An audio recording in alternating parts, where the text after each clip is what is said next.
Hi friends, आज मी तुमच्याबरोबर share करणार आहे चिकन करीची मस्त अशी रस्सेदारशी रेसिपी। तर चला बनवूया ही जबरदस्त अशी चिकन करी। तर इथे मी हे बघा, इथे जे आहे ना ते मी थाली तयार केलेली होती आणि थालीमधली ही रेसिपी आहे माझी चिकन करीची। जर तुम्हाला ही सर्व रेसिपी हवी असेल भाजीची ती सुद्धा कमेंट करा, ती सुद्धा मी तुमच्याबरोबर शेअर करणार। तर आता मी एक पॅन गरम करायला ठेवलेला आहे, त्यामध्ये मी टाकलेलं आहे तेल, म्हणजे पातेलं गरम करायला ठेवलेलं आहे। त्यामध्ये सारे गरम मसाले टाकूया आणि सुकी लाल मिरची सुद्धा आपण यामध्ये टाकून घेऊया। मस्त असं टेस्ट येतो सारे गरम मसाल्याचा। त्या तेलामध्ये जेव्हा फ्लेवर थोडंसं रिलीज होईल त्यानंतर आपण यामध्ये टाकूया 3 मध्यम साईजचे कांदे आणि कांद्याला आपण इथे परतून घेऊया जिथपर्यंत कांद्यावरती गोल्डनचा रंग येत नाही। हे बघा, मस्त असा गोल्डन रंग कांद्यावरती आलेला आहे। तर आता आपण यामध्ये टाकूया चिकन। तर इथे मी घेतलेलं होतं हाफ केजी चिकन, ज्याला स्वच्छ साफ करून आणि धुवून घेतलेलं आहे आणि चिकनला आपण इथे परतून घेऊया 4 ते 5 मिनिटं। त्यानंतर आपण यामध्ये टाकूया 1 टेबलस्पून आलं लसणाची पेस्ट आणि परत परतून घेऊया 1 मिनिटासाठी, याच्याने कच्चा वास निघून जाईल। त्यानंतर 2 मध्यम साईजचे टोमॅटो चिरलेले टाकूया। एकदम सिंपल करी आहे पण खाण्यामध्ये खूप टेस्टी रेडी होते। 1 टीस्पून भरून टाकूया लाल मिरची पावडर, 1 टीस्पून धणे पावडर, 1 टीस्पून भरून मी धणे पावडर टाकलेला आहे। हाफ टीस्पून टाकूया गरम मसाला पावडर आणि मीठ टाकूया आपण यामध्ये चवीनुसार।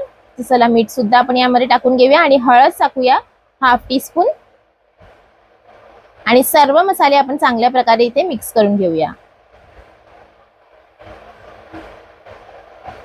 तर हे बघा, सर्व मसाले मी चांगल्या प्रकारे मिक्स करून घेतलेले आहे। आता आपण यामध्ये टाकूया पाणी। तर इथे मी हाफ ग्लास पाणी टाकलेलं आहे। यामधनं आपला जो कांदा टोमॅटो तो सुद्धा सॉफ्ट होईल आणि चिकन सुद्धा थोडंसं शिजेल। तर मिक्स करून घेऊया आणि हे मिक्स केल्यानंतर थोडंसं पाणी अजून टाकलेलं होतं, म्हणजे पाऊण ग्लास पाणी टाकलेलं आहे। आता कारण हे चिकन मस्त असं सॉफ्ट झालं पाहिजे, शिजला पाहिजे, म्हणून झाकण झाकून आपण इथे ठेवूया कमीत कमी 7 ते 8 मिनिटं मीडियम फ्लेमवरती। हे बघा, मीडियम फ्लेमवरती मी ठेवलेलं 8 ते 10 मिनिटं झालेली होती आणि हे बघा तर्री जी आहे ना ती थोडी वरती आलेली आहे, पाणी ड्राय झालेलं आहे। तर आता आपण यामध्ये मिक्स करून घ्यायचं आहे आणि हिरवी मिरची टाकूया।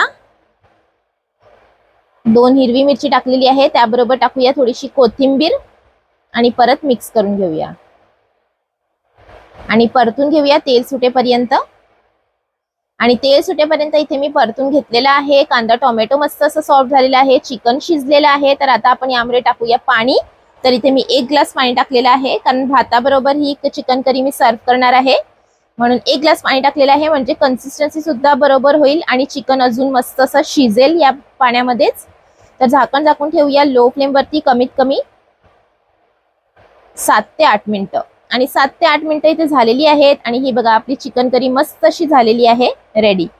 तर गॅसची फ्लेम बंद करून घेऊया आणि वरतून टाकूया थोडीशी अजून कोथिंबीर, कारण कोथिंबीरचा टेस्ट खूप छान येतो आणि ही रेसिपी गरमागरम सर्व करूया। तर तुम्हाला ही चिकन करीची रेसिपी कशी वाटली जरूर कळवा। नक्की आवडली असेल अशा प्रकारे थालीमध्ये सर्व करा किंवा सिंपल राईस बरोबर सर्व करा।